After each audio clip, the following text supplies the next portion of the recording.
Hello guys, so nandito kami ngayon sa Iloilo. Siyempre mahilig kami sa mga coffee shop. Yes. Nag-try kami dito sa coffee break. Dami.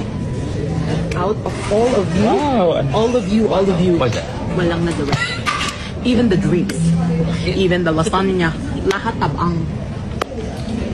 Ang PWD kasi, person with diabetes. Bawal Wala akong sobrang diabetes. pangit. Ay, sorry.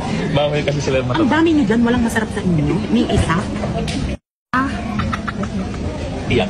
Guys, mga taga Iloilo, saan masarap ang pastries nyo dito? Thank you so much. Love you. Dr. Sting, ano ang tawag sa mga kwan? Check up ka? But if you have a little bit of common sense and if you actually went to school, you should remember that obesity, ang pagiging mataba at pagiging patay gutom, nakakapekto na yan. Paano mo pa ma-distinguish ang kalamay, kagangasing, kung ano-ano nga mga flavor sa bibig mo? Wala na sang lugar ang taksa-taksa ka ingredients sa bunganga mo. Kasi lamon ka na lang lamon, pati nga mga kaibigan mo, pag inutom ka, kinakain mo.